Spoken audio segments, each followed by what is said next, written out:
여러분, 제가 오늘 들려드릴 이야기는 믿기 힘든 이야기입니다. 하지만 이것은 제 인생에서 실제로 일어난 일입니다. 60년을 살아오며 수많은 건물을 설계했지만 그 어떤 설계도 제 남편이 제게 씌운 정신병자라는 덫만큼 정교하지는 않았습니다. 자, 그럼 시작하겠습니다. 한서진 씨, 오늘은 어떠셨나요? 정신과 의사 박현우가 부드럽게 물었습니다. 저는 떨리는 목소리로 대답했습니다. 아니, 떨리는 척 했습니다. 남편이 또 늦게 들어왔습니다. 6시에 퇴근한다더니 8시가 넘어서야. 박 선생님은 차트에 뭔가를 적었습니다. 저는 그 글씨가 무엇인지 알았습니다. 의부중 증상 지속, 현실 검증력 저하, 노인성 망상 의심. 하지만 여러분, 저는 미치지 않았습니다. 아니, 적어도 그때는요. 진료실 문이 열리고 제 남편 강태영이 들어왔습니다. 네이비 재킷을 단정하게 입은 완벽한 남편의 모습이었습니다. 선생님, 오늘은 좀 어떤가요? 그의 목소리에는 지친 남편의 염려가 묻어났습니다. 저는 창밖을 바라보며 속으로 생각했습니다. 완벽하다. 그들은 내가 정말로 병든 노인이라고 믿고 있어. 여러분, 제가 왜 그렇게 생각했냐고요? 그것은 제가 이미 알고 있었기 때문입니다. 제 남편이 저를 어떻게 파멸시키려 하는지를요. 그리고 저는 그것을 지켜보기로 했습니다. 아주 천천히, 아주 정확하게. 저는 그날 밤을 평생 잊지 못할 겁니다. 남편이 잠든 후 저는 지하 작업실로 내려갔습니다. 제 성역이었습니다. 벽면에는 제가 평생 만든 미니어처 건축 모형들이 줄지어 서 있었습니다. 그리고 책상 위에는 노트 한 권이 있었습니다. 여러분, 이 노트가 바로 제 복수의 설계도였습니다. 저는 노트를 펼쳤습니다. 3월 15일 마이너스 거실 소파, 왼쪽 끝 기준 벽면에서 0.5cm 이동. 3월 22일 마이너스 에스프레소 잔 2개. 우리 집에는 아메리카노 머신만 있음. 4월 3일 마이너스 태영 귀가 시간 1947. 1시간 47분 공백. 4월 10일 마이너스 서재 책꽂이 3단. 7번째 책 1.2cm 돌출. 여러분, 0.5cm라는 숫자가 웃기십니까? 1.2cm라는 숫자가 우습게 보이십니까? 하지만 제게는 아니었습니다. 40년간 건축 설계를 해온 저에게 0.1의 오차는 거짓말이었습니다. 공간의 변화는 언어였습니다. 그리고 제 집은 저에게 말하고 있었습니다. 당신 남편이 다른 여자를 집으로 데려왔어요. 당신 남편이 거짓말하고 있어요. 당신 남편이 당신을 배신하고 있어요.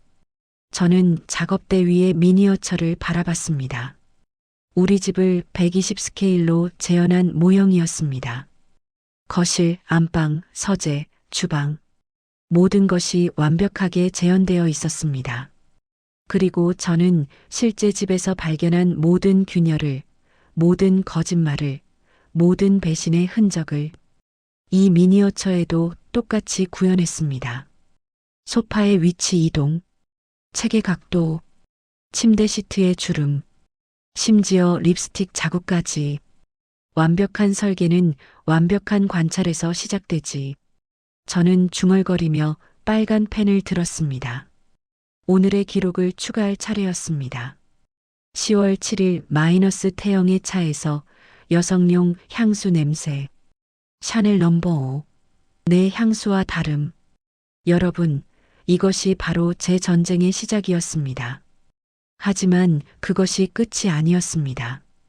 여러분, 가스라이팅이라는 말을 아십니까? 상대방의 현실을 부정하고 그 사람을 미친 사람으로 만드는 것입니다. 제 남편은 그 일의 대가였습니다. 어느 날 아침이었습니다. 여보, 이게 뭐죠? 저는 에스프레소 잔을 들어 보였습니다. 태영은 싱크대에서 설거지를 하다 고개를 돌렸습니다. 잔, 우리 집 잔이잖아. 여러분, 여기서 주목하셔야 합니다. 우리 집에는 에스프레소 머신이 없었습니다. 아메리카노 머신만 있었습니다. 우리 집엔 에스프레소 머신이 없어요. 태영은 한숨을 쉬었습니다.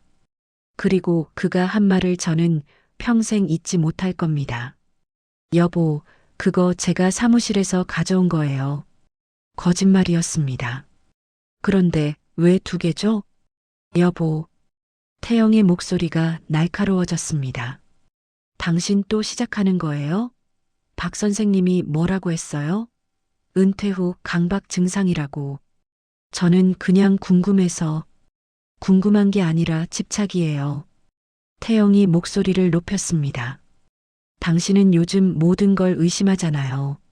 제 출퇴근 시간, 제 옷차림, 제가 누구랑 통화하는지까지. 이게 정상인가요? 여러분, 이것이 바로 가스라이팅입니다. 제가 본 것을 부정하고, 제 질문을 강박이라고 부르고, 제 의심을 병이라고 규정하는 것. 저는 입을 다물었습니다. 태영이 한 걸음 더 다가왔습니다. 여보, 저도 힘들어요. 당신이 이러니까 제가 일도 제대로 못하겠어요. 매일 당신한테 보고해야 하나 싶고, 제가 뭘 잘못했나 싶고, 태영의 눈에 눈물이 맺혔습니다. 네, 여러분. 눈물까지 흘렸습니다. 저는 그 순간 제가 잔인한 아내처럼 느껴졌습니다. 미안해요. 약 제대로 드세요. 그리고 박 선생님이 권했던 대로 산책도 좀 하시고. 태영은 제 어깨를 가볍게 토닥이고는 거실로 나갔습니다. 저는 에스프레소 잔을 내려다봤습니다. 잔의 안쪽 테두리에는 희미한 립스틱 자국이 남아 있었습니다. 연한 핑크색. 제가 쓰는 레드 계열과는 달랐습니다. 저는 잔을 조심스럽게 비닐봉지에 담아 작업실로 가져갔습니다. 여러분, 이것이 바로 증거 수집의 시작이었습니다. 하지만 그것이 끝이 아니었습니다. 그날 오후 저는 동네 카페에서 옛 동료를 만났습니다. 김철수, 함께 수십 년을 일했던 구조 엔지니어였습니다. 수진아, 얼굴이 왜 그래? 많이 수척해졌네. 그냥 요즘 잠을 잘 못 자서. 철수는 커피를 홀짝이며 저를 바라봤습니다. 태영 씨는 잘 있어? 얼마 전에 회사 근처에서 봤는데 여전히 바쁜 것 같더라. 응, 잘 있어.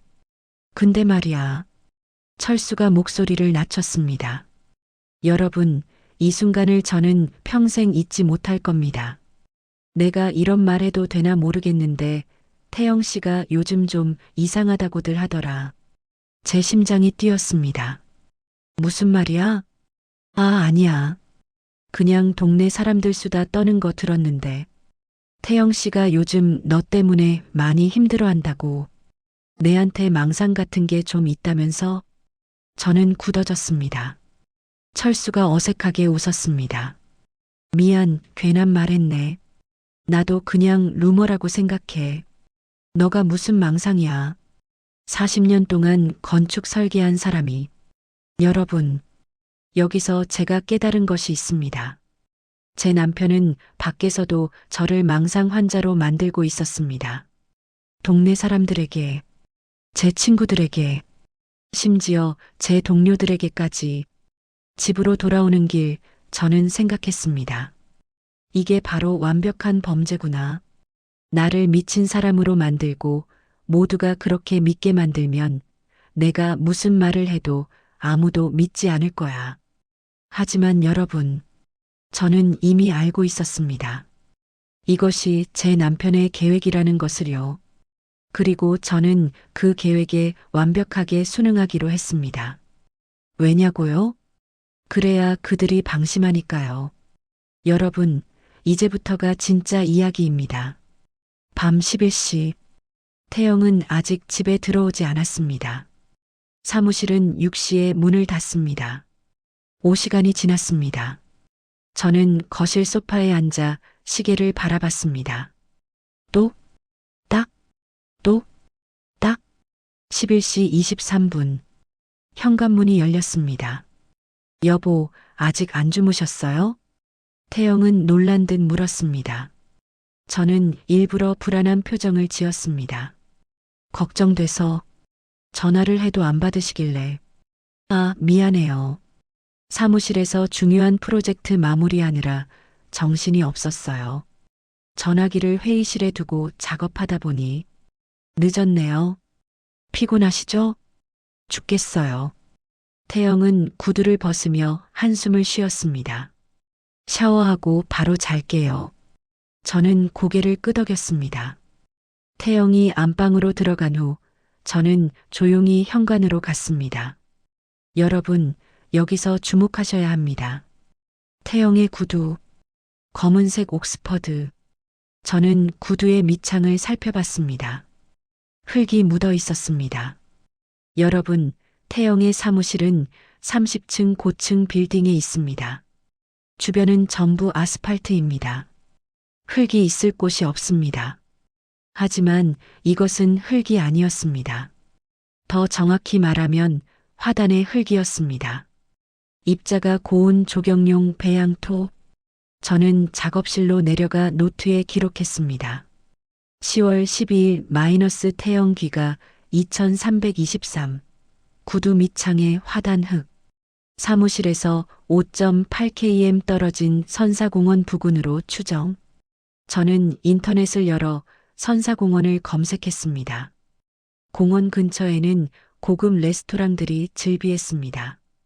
그중 하나에 눈이 멈췄습니다. 라 메종 블루. 프렌치 레스토랑.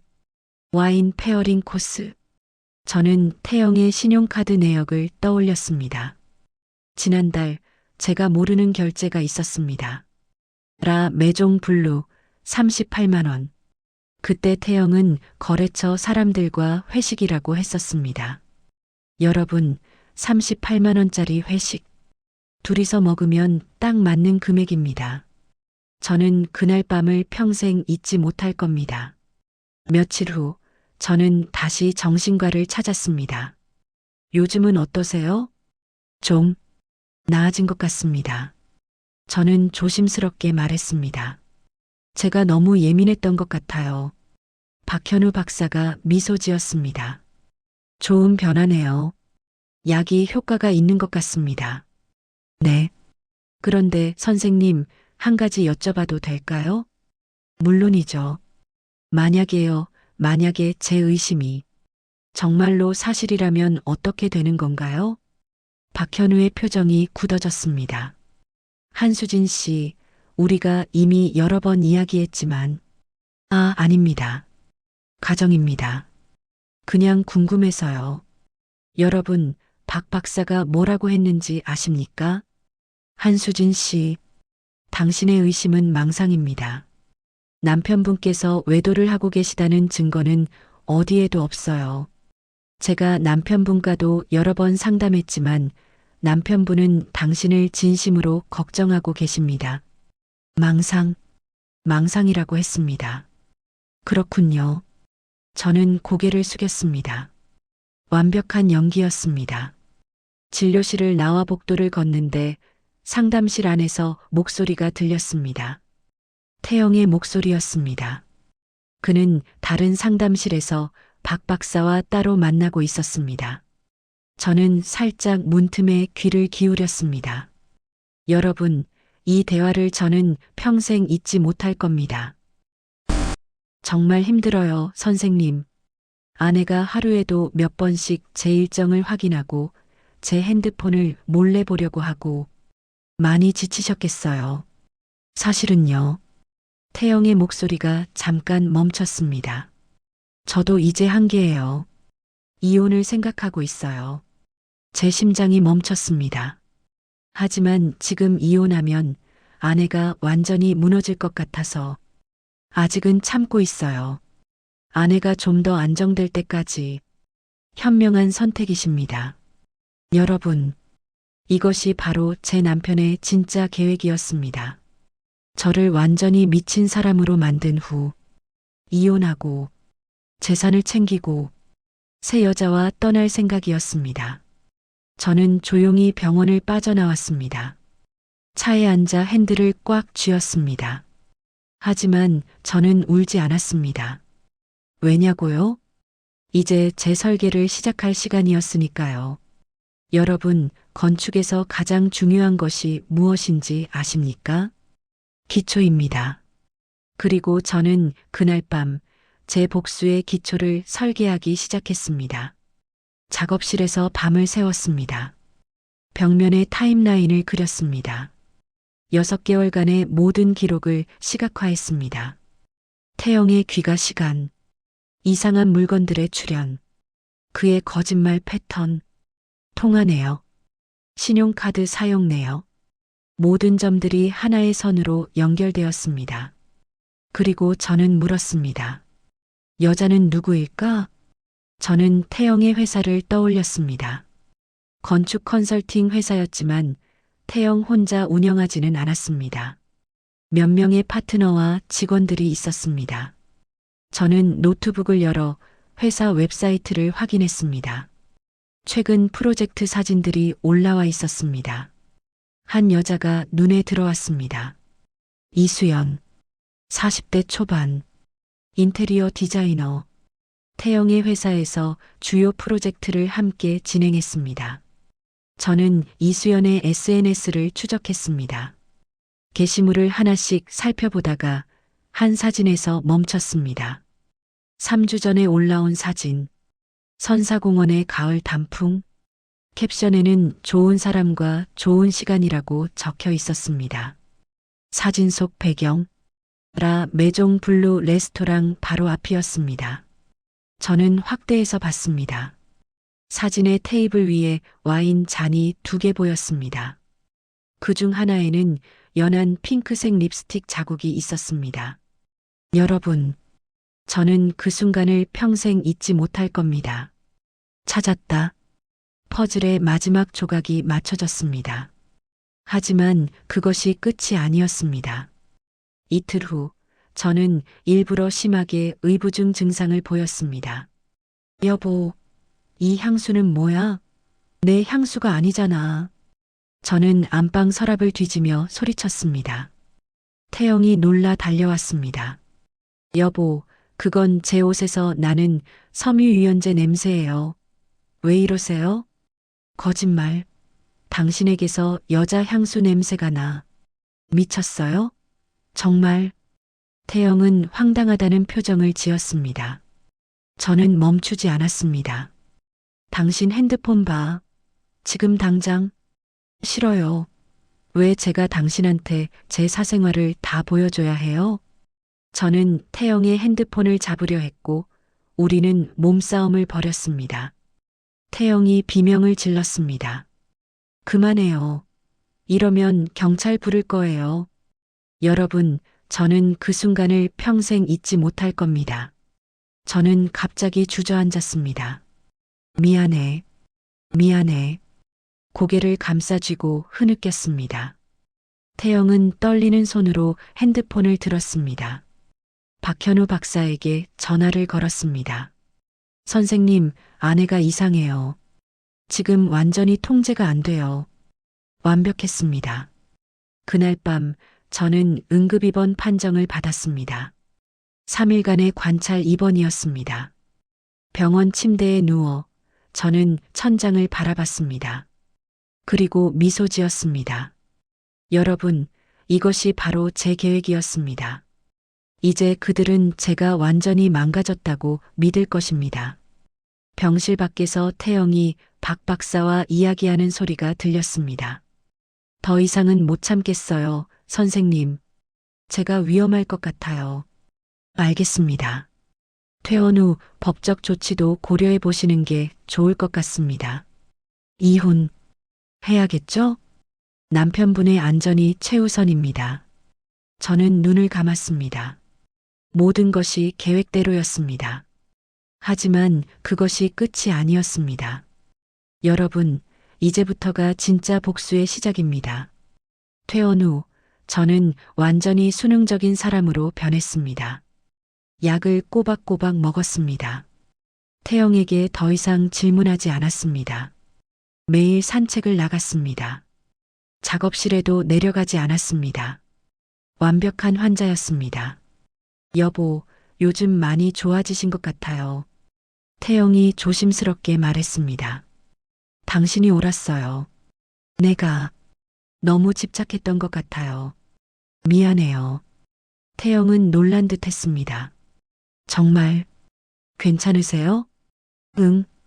이제 좀 현실을 받아들이려고요. 나이 들어서 외로웠나 봐. 당신한테 너무 의지했던 것 같아. 태영의 얼굴에 안도의 빛이 스쳤습니다. 그리고 그 뒤에는 뭔가 다른 감정도 있었습니다. 계획이 성공했다는 만족감. 여러분, 이 순간을 저는 평생 잊지 못할 겁니다. 여보, 그럼 제가 다음 주에 일주일 정도 출장 가도 괜찮을까요? 부산에서 프로젝트 미팅이 있어서. 당연하지. 걱정 말고 다녀와요. 태영은 고개를 끄덕였습니다. 그의 눈빛이 빛났습니다. 여러분, 그날 밤 태영이 잠든 후 저는 조용히 작업실로 내려갔습니다. 작은 상자를 열었습니다. 안에는 정교한 도구들이 들어 있었습니다. 그중 하나는 특수 형광 염료였습니다. UV 라이트 아래서만 빛나는 건축 현장에서 누수를 확인할 때 쓰는 염료. 저는 미소 지었습니다. 이제 시작이야. 하지만 그것이 끝이 아니었습니다. 3일 후 저는 일부러 태영의 사무실을 방문했습니다. 태영이 없는 시간을 골라서요. 안녕하세요. 강태영 씨 아내입니다. 사무실 직원이 놀랐습니다. 아, 안녕하세요. 대표님은 지금 외부 미팅 중이신데. 괜찮아요. 그냥 남편 일하는 곳이 궁금해서요. 아, 네. 천천히 둘러보세요. 여러분, 저는 그 사무실을 천천히 걸었습니다. 작품들을 감상하는 척하며 구조를 파악했습니다. 복도, 회의실, 그리고 태영의 개인 사무실, 문은 잠겨 있었습니다. 실례지만 화장실이 어디죠? 아, 저쪽 끝입니다. 직원이 가리킨 방향으로 걸어가며 저는 사무실 문이 잠금 장치를 확인했습니다. 일반 자물쇠였습니다. 화장실에 다녀온 후 저는 사무실을 나왔습니다. 모든 것을 파악했습니다. 여러분, 이것이 바로 정찰이었습니다. 하지만 그것이 끝이 아니었습니다. 그날 밤 저는 계획을 실행했습니다. 태영이 잠든 틈을 타 저는 그의 가방을 조심스럽게 열었습니다. 사무실 열쇠가 있었습니다. 저는 열쇠의 본을 떴습니다. 특수 실리콘 몰드에 찍어 모양을 복제했습니다. 30년 전 건축 현장에서 배운 기술이었습니다. 여러분, 새벽 4시, 저는 태영의 사무실로 향했습니다. 복제한 열쇠로 뒷문을 열고 조용히 들어갔습니다. 사무실 문을 열었습니다. 안은 어두웠습니다. 손전등을 켰습니다. 태영의 사무실은 깔끔했습니다. 하지만 제 눈은 그 이상을 보았습니다. 책상 서랍, 잠겨 있지 않았습니다. 태영은 자신만의 공간에서는 방심했습니다. 서랍을 열자 서류들이 나왔습니다. 프로젝트 계약서, 거래처 연락처, 그리고 하나의 작은 상자. 여러분, 저는 그 상자를 열었습니다. 안에는 목걸이가 있었습니다.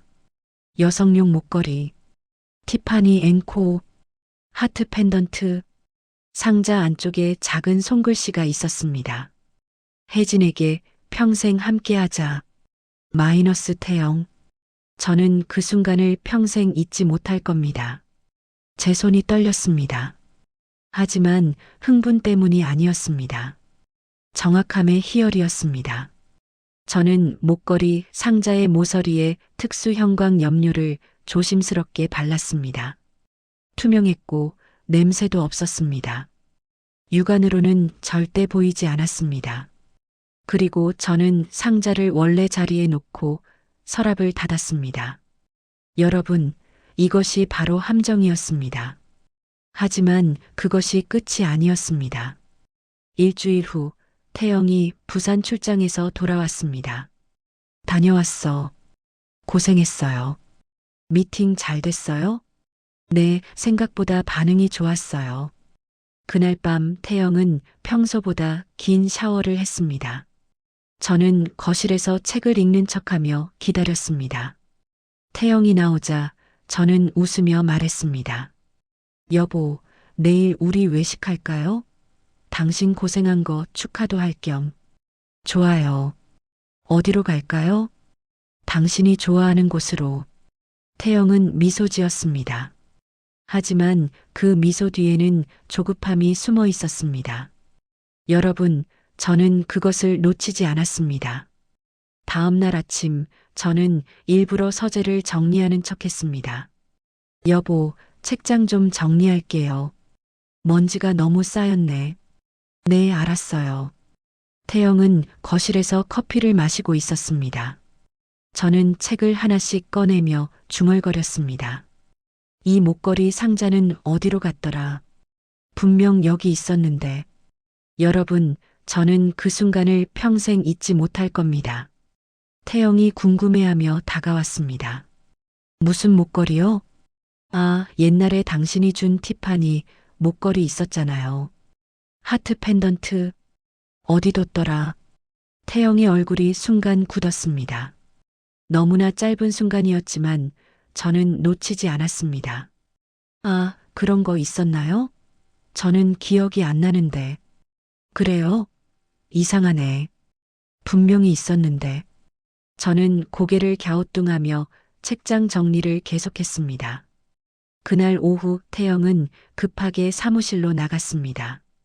잠깐만 다녀올게요. 급한 일이 생겼어요. 저는 고개를 끄덕였습니다. 창문으로 태영의 차가 빠르게 빠져나가는 것을 봤습니다. 여러분, 완벽했습니다. 하지만 그것이 끝이 아니었습니다. 1시간 후 태영은 사무실에 있었습니다. 그는 서랍을 급하게 열었습니다. 목걸이 상자, 거기 있었습니다. 그는 안도의 한숨을 쉬었습니다. 하지만 불안했습니다. 서진이가 이 목걸이를 어떻게 알았지? 설마 이미 여기 왔던 건 아닐까? 아니야. 불가능해. 열쇠는 항상 내가 가지고 있었고 경비 기록에도 아무것도 없었어. 하지만 찜찜했습니다. 태영은 목걸이 상자를 꺼내 자세히 살폈습니다. 이상한 것은 없었습니다. 그는 상자를 가방 안 깊숙한 곳에 넣었습니다. 그날 밤 태영은 늦게 돌아왔습니다. 저는 거실에서 TV를 보고 있었습니다. 늦었네요? 응, 직원이랑 회의가 길어져서. 태영은 피곤한 표정으로 안방으로 들어갔습니다. 그는 가방에서 목걸이 상자를 꺼내 살펴봤습니다. 어디에 숨기지? 옷장 깊숙한 곳? 아니야, 서진이 정리하다가 발견할 수도 있어. 서랍? 너무 뻔해. 그는 안방 한쪽 벽장을 열었습니다. 겨울 이불들이 쌓여 있는 곳. 이불 더미 아래에 조심스럽게 상자를 넣었습니다. 여기라면 안전해. 여러분, 저는 그가 그렇게 할 줄 알았습니다. 왜냐고요? 저도 똑같은 곳에 숨겼을 테니까요. 하지만 그것이 끝이 아니었습니다. 3일이 지났습니다. 저는 아무런 움직임도 보이지 않았습니다. 태영은 점점 안심했습니다. 그리고 그날 저녁 저는 말했습니다. 여보, 내일 제가 잠깐 병원 다녀올게요. 정기검진. 아, 네. 제가 같이 갈까요? 아니에요. 괜찮아요. 혼자 다녀올 수 있어요. 태영은 고개를 끄덕였습니다. 제가 독립적으로 행동한다는 건 좋은 신호였습니다. 여러분, 다음 날 아침, 저는 일찍 집을 나섰습니다. 하지만 병원으로 가지 않았습니다. 태영의 사무실로 향했습니다. 사무실 앞 카페에 앉아 저는 기다렸습니다. 오전 10시 태영이 사무실에 도착했습니다. 오전 11시 이혜진이 사무실로 들어갔습니다.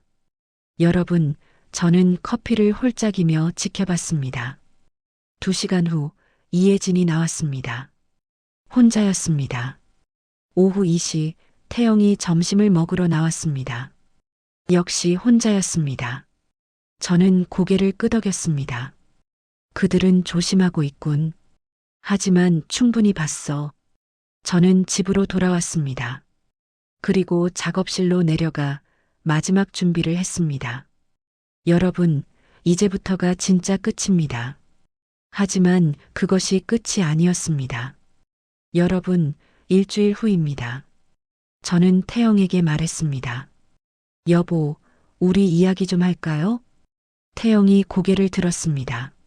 무슨 이야기? 우리 관계요. 제가 많이 생각해 봤어요. 태영의 표정이 조심스러워졌습니다. 그래서요? 여러분, 저는 이 말을 평생 잊지 못할 겁니다. 이혼하면 어떨까요? 순간 시간이 멈춘 것 같았습니다. 태영은 믿을 수 없다는 표정으로 저를 바라봤습니다. 뭐라고요? 이혼이요. 저도 생각해 봤는데 제가 당신한테 너무 힘든 사람인 것 같아요. 당신이 자유로워지는 게 맞을 것 같아요. 태영은 잠시 말문이 막혔습니다. 그리고 조심스럽게 물었습니다. 정말 그렇게 생각하세요? 네. 저는 괜찮아요. 제 병도 관리할 수 있을 것 같고 혼자서도 잘 살 수 있을 것 같아요. 태영의 눈빛이 복잡하게 흔들렸습니다. 놀라움, 의심, 그리고 안도? 갑자기 왜 이런 생각을? 갑자기가 아니에요. 오래 생각했어요. 당신이 행복하지 않다는 거 알아요. 제 때문에 당신이 힘들어하는 것도 알고요. 태영은 눈물을 글썽였습니다. 여보, 재산 분할도 공정하게 할게요. 변호사 통해서 정리하죠. 정말 괜찮으세요? 저는 부드럽게 웃었습니다. 네. 이게 우리 둘 다 위한 길인 것 같아요. 태영은 고개를 끄덕였습니다. 그의 눈에는 복잡한 감정이 교차했습니다. 하지만 그 밑바닥에는 해방감이 깔려 있었습니다. 알겠어요. 그럼 차근차근 정리하죠. 여러분, 그리고 저는 말했습니다. 이 말을 저는 평생 잊지 못할 겁니다. 그런데 여보, 정리하기 전에 한 가지만 궁금한 게 있어요. 뭔데요? 목걸이요. 태영의 얼굴이 하얗게 질렸습니다. 무슨 목걸이요? 티파니 앤코 하트 펜던트. 당신 안방 벽장 이불 속에 숨겨둔 거요. 태영은 일어섰습니다. 당신 내 물건 뒤졌어요? 아니요. 저는 차분하게 말했습니다. 당신이 숨기는 걸 봤어요. 일주일 전에. 그건 당신 주려고 제가 집에 숨겨놓은 거예요. 태영이 말을 더듬었습니다. 여러분, 저는 천천히 일어섰습니다. 같이 사무실 가시죠. 왜요? 보여줄 게 있어요. 하지만 그것이 끝이 아니었습니다. 1시간 후, 여러분, 우리는 태영의 사무실에 있었습니다. 태영은 불안한 표정으로 저를 따라 개인 사무실로 들어갔습니다. 뭘 보여주려고 하는 건데요? 저는 사무실에 특수 조명을 켰습니다. UV 라이트였습니다. 건축 현장에서 누수를 확인하는 장비였습니다. 이 빛 아래서 당신의 서랍을 열어보세요. 싫어요. 왜 제가? 열어보세요. 태영은 떨리는 손으로 서랍을 열었습니다. 그리고 소스라치게 놀랐습니다. 여러분, 서랍 안쪽에 형광빛 흔적이 선명하게 드러나 있었습니다. 목걸이 상자 모양 그대로. 이게 뭐예요? 특수 형광 염료요. 저는 차분하게 설명했습니다. 2주 전 제가 여기 와서 당신의 목걸이 상자에 발랐어요. 투명하고 냄새도 없고 육안으로는 절대 보이지 않는 염료죠. 태영은 뒷걸음질 쳤습니다. 당신이 그 상자를 집으로 가져갔다가 다시 여기로 가져올 거라는 걸 알았어요. 불안해서 결국 없애려고 할 테니까요. 여러분, 저는 서랍에서 지퍼백을 하나 꺼냈습니다. 안에는 목걸이 상자가 들어 있었습니다. 어젯밤 제가 다시 여기 와서 이걸 회수했어요. 당신의 열쇠로요. 이 목걸이 상자 형광빛 나는 거 보이죠? 당신은 혜진 씨에게 주려고 사무실에 숨겨놨던 것을 지금 저한테 선물로 주는 거라고 거짓말하고 있어요. 태영은 주저앉았습니다. 이건 불법이에요. 무단 침입이고 증거도 될 수 없어요. 맞아요. 하지만 이건 증거가 아니에요. 저는 말했습니다. 이건 당신이 저한테 거짓말했다는 확인이에요. 저는 또 다른 봉투를 꺼냈습니다. 여러분, 이것이 바로 진짜 증거였습니다. 이게 진짜 증거죠. 봉투를 열자 서류들이 나왔습니다. 회사 회계장부, 은행 거래내역, 이수연과의 문자 메시지 복원본, 당신 이수연 씨와의 프로젝트를 이용해서 회사 운영 자금을 횡령했어요. 지난 1년간 총 2억 3천만 원. 가짜 프로젝트 명목으로 돈을 빼돌린 후 이수연 씨 계좌로 보내고 다시 당신의 비밀 계좌로 이체받았죠. 태영의 얼굴이 쟤처럼 변했습니다. 여러분, 저는 계속 말했습니다. 이 말을 저는 평생 잊지 못할 겁니다. 당신은 저를 미친 사람으로 만들어서 이혼 후에 재산을 독차지하고 이수연 씨와 새로운 삶을 시작하려고 했어요. 제가 정신병자로 낙인 찍히면 재산 분할도 유리하고 주변 사람들도 당신 편이 될 테니까요. 저는 태영을 똑바로 바라봤습니다. 하지만 당신의 완벽한 설계에는 한 가지 오류가 있었어요. 뭔데요?